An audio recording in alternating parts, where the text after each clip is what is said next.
Welcome back to H S study triple eight. स्वागत है साथियों H S study triple eight में। Topic of today, आज का जो टॉपिक है वो हमारा है इक्विपमेंट चेक लिस्ट। यानी कि जो वर्क साइट पर या कंस्ट्रक्शन एरिया में जो ट्रेलर और डंपर का यूज़ किया जाता है, शिफ्ट स्टार्ट होने से पहले क्या क्या चेक पॉइंट अपन सुनिश्चित कर सकते हैं उसके बारे में आज अपन जानेंगे।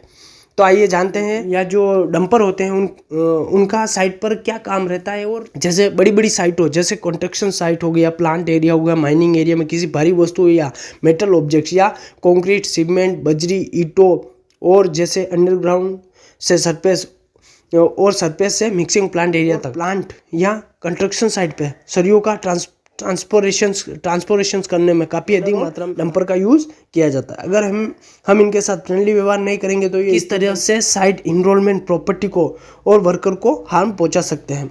इस वीडियो में हम जानेंगे कि कोई भी डंपर या ट्रेलर या अंडरग्राउंड इक्विपमेंट की यूज़ करने से पहले या प्री स्टार्ट शिफ्ट में क्या क्या चेक पॉइंट हम सुनिश्चित कर सकते हैं, चेक पॉइंट सुनिश्चित करने से क्या आउटकम्स आते हैं और इससे एक ऑपरेटर को किस तरीके से आइडिया और उसे जागरूकता हो जाती है कि मेरे इक्विपमेंट में ये प्रॉब्लम है, और उसे ये भी पता चल जाता है कि वो प्रॉब्लम रेक्टिफाई हो चुकी है या नहीं।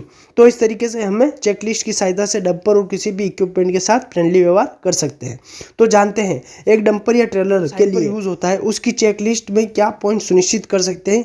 तो आइए जानते हैं चेकलिस्ट के माध्यम से। देख सकते हो किस तरीके से एक ट्रेलर का पॉइंट वाइज पॉइंट ब्रीफ दिया हुआ है। तो चेकलिस्ट के माध्यम से हम इसको बेहतर तरीके से समझेंगे। तो सबसे पहले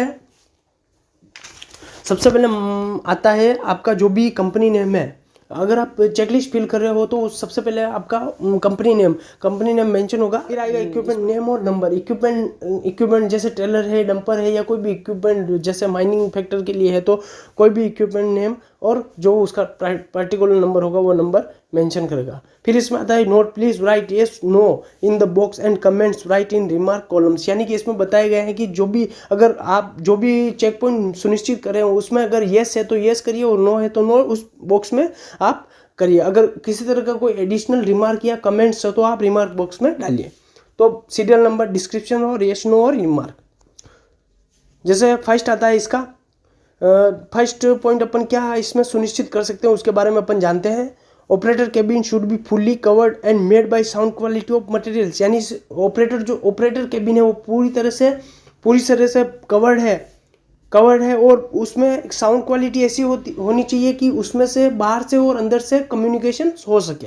अगर यस है तो यस, और किसी तरह का कोई रिमार्क है तो रिमार्क डाल के आप आगे बढ़िए। जैसे इसमें बताया गया फर्स्ट पॉइंट इस जैसे ऑपरेटर केबिन के ऊपर जैसे फ्रंट ग्लास लगा हुआ है, ऑपरेटर केबिन की कैनोपी प्रॉपर तरीके से है। साइड में जो आप येस और नो का मेंशन करते हुए कोई भी रिमार्क हो तो डाल के आगे बढ़े। सेकंड पॉइंट होता है carry should be in good condition. यानी कि जो मटेरियल ट्रांसपोर्टेशन का जो कैरिज होता है, जो डंपर से अटैच पार्ट्स होता है वो एक अच्छी कंडीशन से होना चाहिए। यानी कि कोई कोरेजन्स हो या कोई टूटा फूटा किसी भी ऐसी कंडीशन में ना हो। जैसे इसमें सेकंड पॉइंट मेंशन बता रखा है ये वाला, ये कैरिज प्रॉपर तरीके से होना चाहिए, यानी कि अच्छी क्वालिटी का होना चाहिए। अब आते हैं थर्ड पॉइंट पे। थर्ड पॉइंट है no damage in tyre, bolts, crack, cuts, air pressure etcetera. यानी कि किसी तरह का टायर में डैमेज नहीं होना चाहिए, उसके बोल्ट्स में किसी तरह का कोई क्रैक, कट्स या एयर प्रेशर प्रॉपर तरीके से फील होना चाहिए उसमें। जैसे इसमें बताया गया थर्ड नंबर ये रहा। ओके, अब चलते हैं फोर्थ पॉइंट पे। इसके फोर्थ पॉइंट आ गया है side mirror should be in good condition. जो इसके साइड मिरर है वो अच्छी कंडीशन में होने चाहिए। जैसे साइड मिरर का ये आ गया फोर्थ।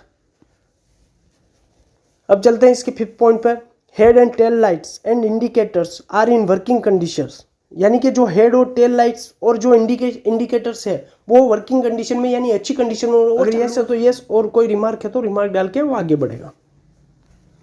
जैसे इसमें 6 पॉइंट दे रखा है, हेड एंड टेल लाइट्स और इसके इंडिकेटर भी अच्छी अवस्था में होने चाहिए। अब आता है 6 point, wiper should be in running conditions. Wiper जो उसका वाइपर है वो भी अच्छी कंडीशन में होना चाहिए और वो रनिंग कंडीशन में होना चाहिए। अगर येस है तो येस और नो है तो नो करके आगे बढ़ के रिमार्क, अगर कोई रिमार्क है तो रिमार्क डाल के आगे बढ़ेगा। 7 पॉइंट है windshield glass should be in proper conditions, यानी कि जो विंडशील्ड है और जो भी ग्लास है वो प्रॉपर कंडीशन से होने चाहिए। ऐसा नहीं हो कि वो क्रैक आ रहा है ग्लास पे और किसी हवा के इम्पैक्ट से या किसी हल्का सा कोई भी कंक्रीट पत्थर उस कांच पे लगने से वो कांच बिल्कुल बिखर जाए, उससे ऑपरेटर या उसके जो सहकर्मचारी है उसको चोट लगने का खतरा हो। तो इस तरीके से ये भी मेंशन अपने को प्रॉपर करना है कि उसमें जो उसका विंडशील्ड है और glass should be in proper condition में होना चाहिए। 8 पॉइंट है seat belt should be available, यानी कि जो सीट बेल्ट है वो भी अवेलेबल होना चाहिए। यानी कि ऑपरेटर को ये सुनिश्चित करना है कि जब भी वो प्लांट प्रीमाइजेस में या माइन प्रीमाइजेस में ऑपरेटिंग कर रहा हो तो उसे सीट बेल्ट का यूज हमेशा करना चाहिए। सीट बेल्ट कौन सा? रिट्रैक्टेबल 3 पॉइंट्स कॉन्टेक्ट वाला सीट बेल्ट। यस है तो यस और कोई रिमार्क है एडिशनली तो रिमार्क डाल के आगे बढ़ेगा, जैसे इसमें बताया गया है 8 पॉइंट।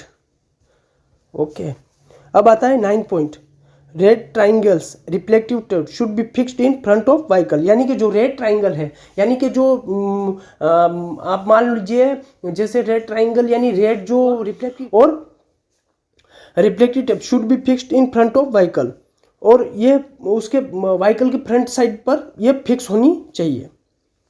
अगर यस है तो यस और नो है तो नो करके आगे बढ़ेगा।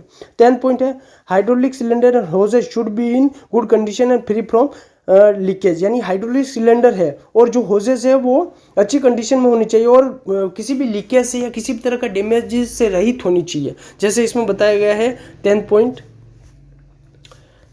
पॉइंट बताया गया है इसका। ये हाइड्रोलिक सिलेंडर जो इसका जैक है ट्रॉली पार्ट्स को उठाता है और वापस नीचे रखता है, वो हाइड्रोलिक सिलेंडर। और जो भी इसके नियर बाय एरिया में जो भी होजेस लगी हुई है, जैसे हाइड्रोलिक होजेस हो गई है या ट्रांसमिशन होजेस हो गई है, ये सब प्रॉपर कंडीशन में या अच्छी हालत में होनी चाहिए।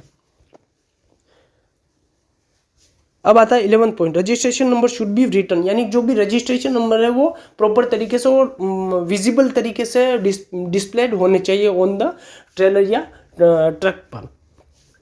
यस है तो यस, नो है तो नो करके आगे बढ़ेगा। अब आता है 12 number, front end reverse horn should be proper condition, यानी फ्रंट और रिवर्स हॉर्न जब भी आप रिवर्स ले रहे हो तो उसका हॉर्न प्रॉपर तरीके से बजना चाहिए और खड़ा हुआ है आप थोड़ा इससे दूर रहिए। ओके, 13 पॉइंट्स है फायर एक्सटिंग्विशर इन ऑपरेटर। ये भी मेंशन करना है ऑपरेटर को, जो फायर एक्सटिंग्विशर है ऑपरेटर केबिन में हमेशा होने ही चाहिए। यस है तो यस, नो है तो नो है तो नो करके आगे बढ़ेगा। ऑपरेटर है valid and suitable licence, operator के पास वैलिड और सुटेबल लाइसेंस ऑपरेटर के पास लाइसेंस होना चाहिए। First aid kit should be available, first aid kit भी ऑपरेटर ये भी इंश्योर करेगा कि जो फर्स्ट एड किट है वो भी ऑपरेटर केबिन में अवेलेबल होनी चाहिए। यस है तो यस, नो है तो नो और कोई भी रिमार्क है तो रिमार्क डाल के आगे बढ़ेगा। 16 पॉइंट्स है, normal brake emergency hand brake should be in functional and operational conditions, यानी जो नॉर्मल ब्रेक है और जो इमरजेंसी हैंड ब्रेक है वो फंक्शनल कंडीशन में होना चाहिए। हल्का सा लग रहा है, हल्का सा पुश करने से या फिर उसके ऊपर खड़े रहने पर ज़्यादा दबाव देने पर ही वो ब्रेक लग रहा है, तो ऐसी कंडीशन में व्हीकल को ऑपरेट नहीं करना चाहिए जब तक वो व्हीकल वापस रेक्टिफाई कंडीशन में ना होकर आए तब तक। तो इस तरीके से हम जाना ओवरऑल पूरा चेक पॉइंट्स के जो जितने भी स्टेप्स है या जो भी पॉइंट्स है वो सारे इसमें बता रखे हैं। तो प्रॉपर अपने को इंश्योर करने के बाद ही एक ऑपरेटिंग करना चाहिए माइन प्रीमाइजेस में और किसी भी माइनिंग प्रीमाइजेस में। तो आज के लिए इतना ही, मिलते हैं नेक्स्ट टॉपिक में, तब तक के लिए थैंक्स फॉर वॉचिंग।